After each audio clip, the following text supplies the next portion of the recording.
कि इतना भी गुमान ना कर अपनी जीत पर ए बेखबर, शहर में तेरी जीत से ज्यादा मेरे हार के चर्चे। बात भी ठीक है, रविंद्र सिंह भाटी की हार के चर्चे उमेदाराम की जीत से ज्यादा हैं। लेकिन आज बात करेंगे कि रविंद्र सिंह भाटी के साथ आखिर ये खेल किसने किया और रविंद्र सिंह भाटी को चुनाव हरवाने में सबसे बड़ी भूमिका किसकी रही। क्यों रविंद्र सिंह भाटी लोकसभा का चुनाव हार गए। नमस्कार, आप देख रहे हैं लोकमत हिंदी और मैं हूं आपके साथ महेंद्र बांसरोटा। आपने देखा होगा विधानसभा चुनाव हो या फिर लोकसभा चुनाव, रविंद्र सिंह भाटी और जैसलमेर बाड़मेर की धरती काफी चर्चा में रही। लेकिन अब लोग ये जानना चाहते हैं कि भाई रविंद्र सिंह भाटी जो निर्दलीय छात्र संघ का चुनाव जीत कर आए, निर्दलीय विधानसभा का चुनाव जीत कर आए, तो अब रविंद्र सिंह भाटी लोकसभा में कैसे मात खा गए और उमेदाराम बेनीवाल कैसे चुनाव जीत गए, आपको बताएंगे।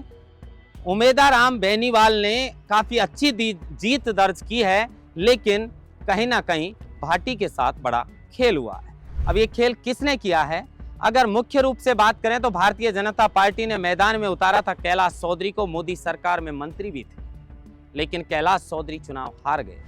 रविंद्र सिंह भाटी निर्दलीय थे, वो भी चुनाव हार गए और उमेदाराम जो कांग्रेस के प्रत्याशी थे वो जीत दर्ज करने में कामयाब हो गए।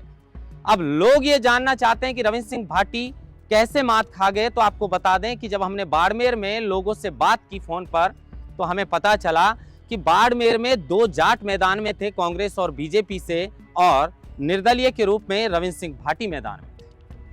काफी समय से बाद ये जो सीट है जैसलमेर बाड़मेर की, ये राजपूतों के हाथ से, क्योंकि रविंद्र सिंह भाटी राजपूत हैं, ऐसे में ये सीट राजपूतों के हाथों से काफी समय बाद जाट यानी कैलाश चौधरी के पास गई थी। अब जाट कैलाश चौधरी से नाराज थे और राजपूत को जितवाना नहीं चाहते थे, क्योंकि वो नहीं चाहते थे कि जाटों के हाथ से ये गद्दी फिर किसी राजपूत के हाथ में चली जाए।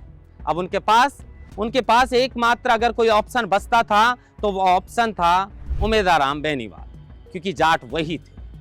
ये जातिगत समीकरण की वजह से और ये जाटों ने एक कसम खाई कि हम अब ये गद्दी को वापस राजपूत के हाथ में नहीं जाने देंगे, और इसी के चलते रविंद्र सिंह भाटी को सर्व समाज ने वोट किया, लेकिन जाटों ने रविंद्र सिंह भाटी के साथ खेला कर दिया। ये बात राजपूत समाज और बाड़मेर के जाट कर रहे हैं। खेल किया है तो वो बाड़मेर के जाटों ने किया है। लेकिन रविंद्र सिंह भाटी की हार के बाद भी उनके चर्चे हैं शहर में, और रविंद्र सिंह भाटी ने उमेदाराम को बधाई दी है कि आपने चुनाव जीता है।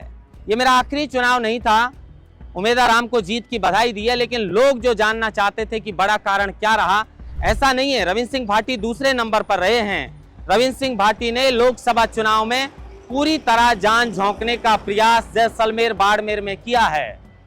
शिव विधानसभा से मौजूदा विधायक हैं रविंद्र सिंह भाटी, लेकिन लोकसभा का चुनाव वो हार गए हैं। और इस हार का सबसे बड़ा अगर कारण किसी को बताया जा रहा है तो वो बताया जा रहा है कि बाड़मेर के जाटों ने रविंद्र सिंह भाटी के साथ खेला कर दिया, और खेला कैलाश चौधरी के साथ भी कर दिया जो मोदी सरकार में मंत्री रहे थे। लेकिन अब रविंद्र सिंह भाटी विधायक हैं, और विधायक होने के बाद वो विधानसभा में जैसलमेर बाड़मेर के मुद्दों को लगातार उठाते रहेंगे।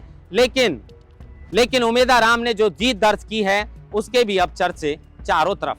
महेंद्र बांसरोटा, लोकमत हिंदी, जयपुर।